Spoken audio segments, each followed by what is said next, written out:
ನಮಸ್ಕಾರ ಎಲ್ಲರಿಗೂ, ಹೇಗಿದ್ದೀರಾ? Welcome to my channel.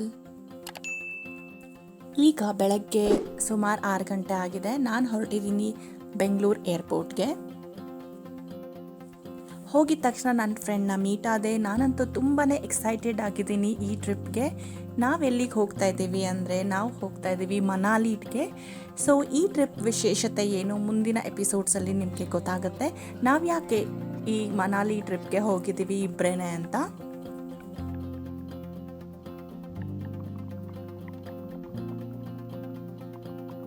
ಈ ಏರ್ಪೋರ್ಟ್ ನೋಡೋದಕ್ಕೆ ತುಂಬ ಬ್ಯೂಟಿಫುಲ್ ಆಗಿದೆ.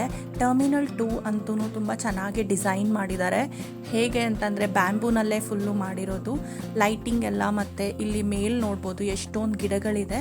ತುಂಬಾ ಚೆನ್ನಾಗಿ ಇದನ್ನು ಏಸ್ಥೆಟಿಕ್ ಆಗಿ ಡಿಸೈನ್ ಮಾಡಿದ್ದಾರೆ. ನಮ್ಮ ಚಾನಲ್ಗೆ ಹೊಸದಾಗಿ ಬಂದಿದ್ದರೆ please do like, share, subscribe ಮಾಡಿ. ನಾನು ಟ್ರಾವೆಲ್ ರಿಲೇಟೆಡ್ ವಿಡಿಯೋಸ್ ಮಾಡ್ತೀನಿ.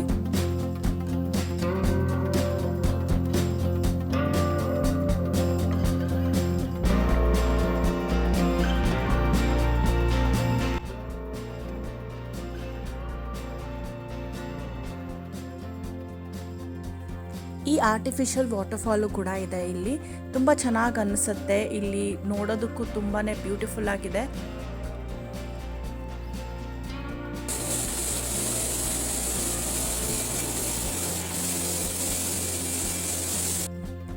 ಈಗ ಸುಮಾರು 9 ಗಂಟೆ ಆಗಿದೆ. ನಾವಿವಾಗ ಸೆಕ್ಯೂರಿಟಿ ಚೆಕ್ ಅದೆಲ್ಲ ಮುಗಿಸ್ಕೊಂಡು ಈಗ ಒಳಗೆ ಹೋಗಬೇಕು ಫ್ಲೈಟ್ ಒಳಗಡೆ. ಈಗ ಟೇಕ್ ಆಫ್ ಆದಮೇಲೆ ನಾವು ಡೆಲ್ಲಿಗೆ ಸುಮಾರು 1:30-2 ಗಂಟೆಗೆ ರೀಚ್ ಆಗ್ತೀವಿ.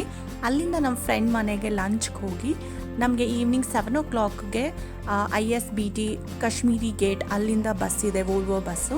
ಮನಾಲಿಗೆ ಹೋಗ್ಬೇಕಂತಂದರೆ ನೀವು ಇದರ ಚಂಡೀಗಢದಿಂದನೂ ಹೋಗ್ಬೋದು ಮತ್ತು ಡೆಲ್ಲಿಯಿಂದನೂ ಹೋಗ್ಬೋದು. ಡೆಲ್ಲಿಯಿಂದ ಓವರ್ನೈಟ್ ವೋಲ್ವೋ ಬಸ್ ತೊಗೊಂಡ್ರೆ ನಿಮಗೆ ಸೆಮಿ ಸ್ಲೀಪರ್, ನೀವು ಮಾರ್ನಿಂಗ್ 6-7 o'clockಗೆ ಹಾಗೆಲ್ಲ ಮನಾಲಿ ರೀಚ್ ಆಗಿಬಿಡ್ತೀರಾ. ನೋಡಿ, ನಾವು ಆಲ್ಮೋಸ್ಟ್ ಬಸ್ಸಲ್ಲೇ ಇದ್ದೀವಿ. ಈಗ ಬೆಳಗ್ಗೆ ಆಗ್ತಾ ಇದೆ, ಸುಮಾರು 5:30-6 ಗಂಟೆ ಆಗಿದೆ. ಎಷ್ಟು ಬ್ಯೂಟಿಫುಲ್ ಆಗಿರುವಂಥ ಹಿಲ್ ಸ್ಟೇಷನ್ ಕುಲು ಮನಾಲಿ. ಈಗ ಹತ್ತತ್ರ ಕುಲ್ಲು ಹತ್ತಿರ ಇದ್ದೀವಿ. ಆಲ್ರೆಡಿ ನಿಮಗೆ ನದಿ ಕಾಣಿಸ್ತಿದೆ, ಬ್ಯೂಟಿಫುಲ್ ಆಗಿರೋಂಥ ಬ್ಯಾಸ್ ನದಿ ಇದು. ನಾವು ಮಾರ್ಚ್ ತಿಂಗಳಲ್ಲಿ ಹೋಗಿದ್ವಿ ಮನಾಲಿಗೆ. ಹಾಗಾಗಿ ನಿಮಗೆ ಈ ನದಿನಲ್ಲಿ ಅಷ್ಟೊಂದು ನೀರಿಲ್ಲ, ಯಾಕೆಂತಂದರೆ ಇಲ್ಲಿ ಸ್ನೋಫಾಲ್ ಆಗಿ ಹಿಮ ಇನ್ನೂ ಕರಗಿರಲ್ಲ. ಹಾಗಾಗಿ ನದಿಲಿ ಅಷ್ಟು ನೀರಿಲ್ಲ.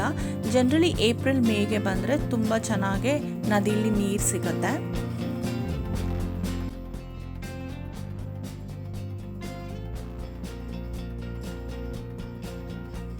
ಮನಾಲಿಗೆ ನಾನಿದು ಸೆಕೆಂಡ್ ಟೈಮ್ ವಿಸಿಟ್ ಮಾಡ್ತಾ ಇರೋದು. ಆದರೆ ಮಾರ್ಚ್ ತಿಂಗಳಲ್ಲ, ಪ್ರೀವಿಯಸ್ಲಿ ನಾನು ಮೇನಲ್ಲಿ ವಿಸಿಟ್ ಮಾಡಿದ್ದೆ. ಆಗ ಅಷ್ಟು ಚಳಿ ಇರಲಿಲ್ಲ. ಈಗ ನಾವು ಹೊರಟಾಗ ತುಂಬ ಚಳಿ ಇತ್ತು. ಮಾರ್ನಿಂಗ್ ಇನ್ನೂ ಜಾಸ್ತಿ ಚಳಿ ಆಯಿತು. ನೀವು ಇಲ್ಲಿಗೆ ಬರಬೇಕಾದ್ರೆ ವಿಂಟರ್ ವೇರ್ನ ತೊಗೊಂಡು ಬನ್ನಿ, ಲೈಕ್ ಥರ್ಮಲ್ಸ್, ಗ್ಲೌಸ್, ಟೋಪಿ ಅದೆಲ್ಲ ಮಸ್ಟ್ ಆ್ಯಂಡ್ ಶುಡ್. ಯಾಕೆಂದರೆ ಇಲ್ಲಿ ಮೈನಸ್ಸಲ್ಲಿ ಹೋಗುತ್ತೆ ಟೆಂಪ್ರೇಚರ್.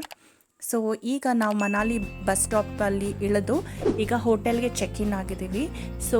ನಮ್ಮ ಹೋಟೆಲ್ ಹೇಗಿತ್ತು ಅಂತ ಒಂದ್ಸಲಿ ನಿಮಗೆ ತೋರಿಸ್ತೀನಿ. ಇದು ಹೋಟೆಲ್ದು 2 ಬೆಡ್ ಇದೆ. ನಾವು ಸಿಂಪಲ್ ಆಗಿರುವಂಥ ಹೋಟೆಲ್ನ ಚೂಸ್ ಮಾಡಿದ್ವಿ.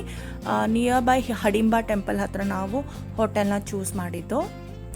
ಎಂಟ್ರಿ ಆಗ್ತಿದ್ದಂಗೆ ನಿಮಗೆ ವಾಶ್ರೂಮ್ ನೋಡ್ಬೋದು.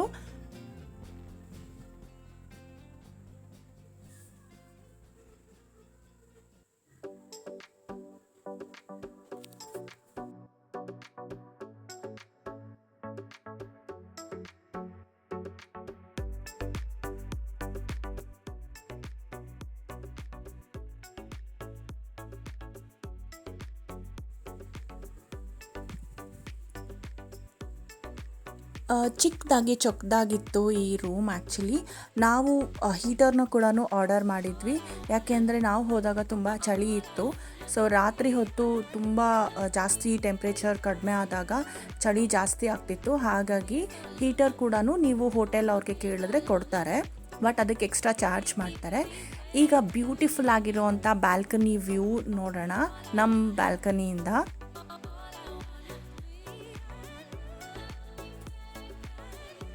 ಸುತ್ತ ಪೈನ್ ಮರಗಳು ಹಾಗೆ ಬೆಟ್ಟ ಗುಡ್ಡ ಸ್ನೋಫಾಲ್ ಆದಾಗ ಇನ್ನೂ ಬ್ಯೂಟಿಫುಲ್ ಆಗಿರುತ್ತೆ. ಇಲ್ಲಿಂದನೂ ನೀವು ಸ್ನೋ ಕ್ಯಾಪ್ ಮೌಂಟೇನ್ನ ನೋಡಿ ಕಾರ್ನರಲ್ಲಿ ನೋಡ್ಬೋದು. ಬೆಳಗ್ಗೆ ಎದ್ದಿದ ತಕ್ಷಣ ಈ ವ್ಯೂನ ನೋಡೋಕ್ಕೆ ತುಂಬ ಚೆನ್ನಾಗಿ ಅನಿಸುತ್ತೆ. ಹಾಗೆ ಇವತ್ತು ತುಂಬ ಬಿಸಿಲಿತ್ತು ಮನಾಲಿನಲ್ಲಿ. ಜನರಲಿ ಮಳೆ ಅಥವಾ ಸ್ನೋಫಾಲ್ ಇರುತ್ತೆ, ಇವತ್ತು ಬಿಸಿಲು ಚೆನ್ನಾಗಿತ್ತು. ಇವತ್ತಿನ ಪ್ಲ್ಯಾನ್ ಏನಂದರೆ ನಾವಿವತ್ತು ಜೋಗಿನಿ ವಾಟರ್ಫಾಲ್ ಟ್ರೆಕ್ ಹೋಗೋಣ ಅಂತ ಅಂದ್ಕೊಂಡಿದ್ದೀವಿ. ಈಗ ತಿಂಡಿ ಎಲ್ಲ ತಿಂದಾದ್ಮೇಲೆ ನಾವಿವಾಗ ಟ್ರೆಕ್ಕಿಂಗ್ ಹೋಗ್ತೀವಿ. ಮುಂದಿನ ವಿಡಿಯೋದಲ್ಲಿ ನಾನು ಜೋಗಿನಿ ವಾಟರ್ಫಾಲ್ ಟ್ರೆಕ್ ಹೇಗಾಯಿತು ಅಂತ ತೋರಿಸ್ತೀನಿ. ಅಲ್ಲಿವರೆಗೂ ಟೇಕ್ ಕೇರ್, ಬಾಯ್.